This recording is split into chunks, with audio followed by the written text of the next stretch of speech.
السلام علیکم ورحمۃ اللہ وبرکاتہ۔ ناظرین، جیسے کہ رمضان المبارک کے آخری ایام آج 27واں روزہ افطاری کے قریب پہنچ گئے الحمدللہ۔ آیا کہ اس 27 دنوں میں جو رمضان المبارک شروع دن سے لے کر اب تک جو اللہ تبارک و تعالیٰ نے اپنے رحمتیں اور اپنے عظمتیں، اپنی رفتیں اور اپنی بلندیاں رحمتوں کے سائے کے نیچے امت مسلمہ کے لیے عطا کر دیا، اور ان 27 دنوں میں ہم نے کیا کچھ کھویا اور کیا کچھ پایا۔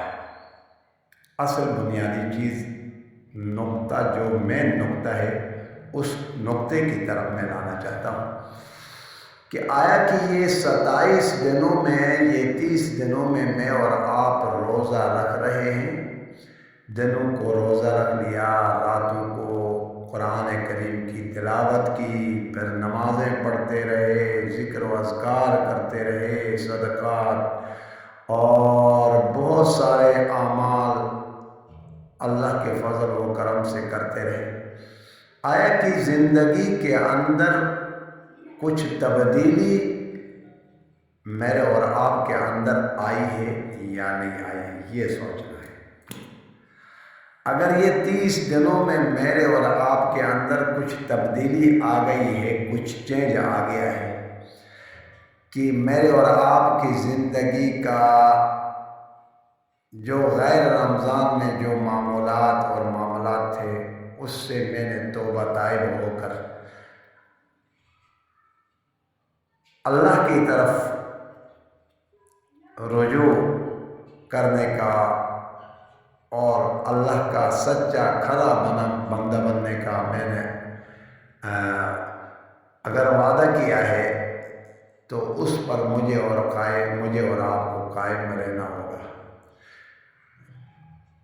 اگر اس رمضان کو جیسے ہماری زندگیوں میں رمضان گزرتے رہے، بے شمار رمضان گزرتے رہے، اگر اس سے کچھ سبق ہم نے حاصل نہیں کیا، میں اور آپ نے صرف فارمیلٹی اپنے دل کو خوش کرایا، اللہ کو خوش نہیں کرایا، دل کو راضی تو کر لیا، اللہ کے حبیب کو ناراض کر لیا، تو پھر سوچ لیجیے گا کہ ایک وقت آئے گا وہاں فَمَن يَعْمَلْ مِثْقَالَ ذَرَّةٍ خَيْرًا يَرَهُ وَمَن يَعْمَلْ مِثْقَالَ ذَرَّةٍ شَرًّا يَرَهُ۔ ایک ذرے کا حساب دینا ہوگا۔ اے میرے بندے، میں نے تجھے بڑا زبردست قسم کا خوبصورت، حسین و جمیل، تمنا اور طاقت والا اور جان والا میں نے بنا کر بھیج دیا تھا تجھے، آپ نے اپنی زندگی کہاں خرچ کی؟ اور پھر مال اور اسباب، اے میرے بندے، میں نے تجھے تو اتنے نعمتیں عطا کر دی تھی، کہاں تو نے خرچایا؟ اسی طریقے سے زندگی کا ایک ایک لمحے کا سوال مجھ سے اور آپ سے ہوگا۔ آیا کہ ان 30 دنوں میں رمضان المبارک میں، جیسے کہ آقا علیہ الصلاۃ والسلام کے فرمان کے مطابق صحابہ کرام رضوان اللہ تعالی علیہم اجمعین فرماتے ہیں، رسول اللہ صلی اللہ علیہ وآلہ وسلم نے اپنا قدم مبارک پہلے محراب کے پہلے سیڑھی میں رکھا، فرمایا آمین، پھر دوسرے قدم مبارک دوسری سیڑھی میں رکھ لیا، پھر فرمایا آمین، پھر تیسری میں تیسرا پاؤں رکھ لیا، تیسری سیڑھی میں تو فرمایا آمین۔ صحابہ کرام نے فرمایا یا رسول اللہ صلی اللہ علیہ وآلہ وسلم، آپ سے آج وہ عمل ہم نے دیکھا جو اس سے قبل ہم نے کبھی نہیں دیکھا، دعا کرنے والا نظر نہیں آ رہا تھا اور آپ آمین آمین فرما رہے تھے۔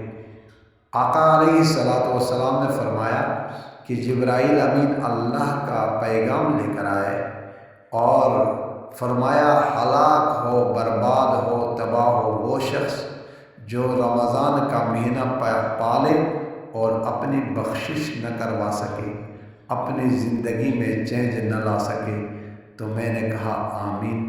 جب میرے اور آپ کا آقا علیہ الصلاۃ والسلام مہر ثبت لگا دے آمین کہہ کر، اب یہ دعا سمجھ لیجئے گا، آپ ذرا غور کر لیں۔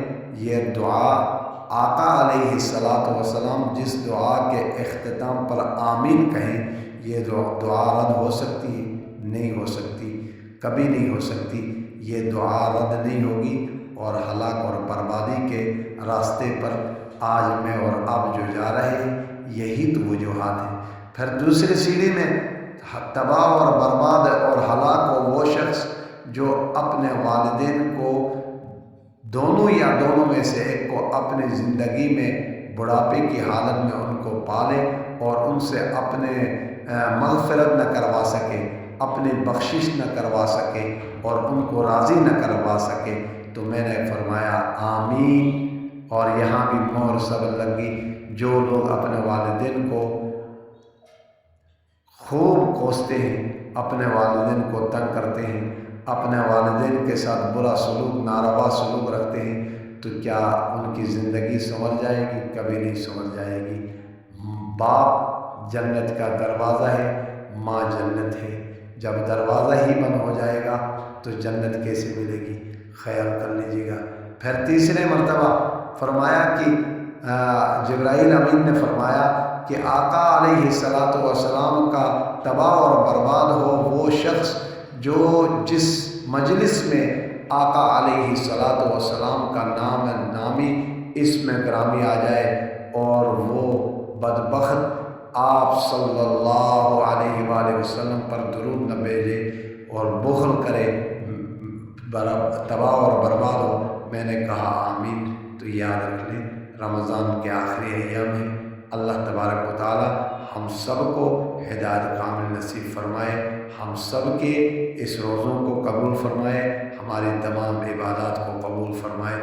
والسلام علیکم ورحمۃ اللہ وبرکاتہ۔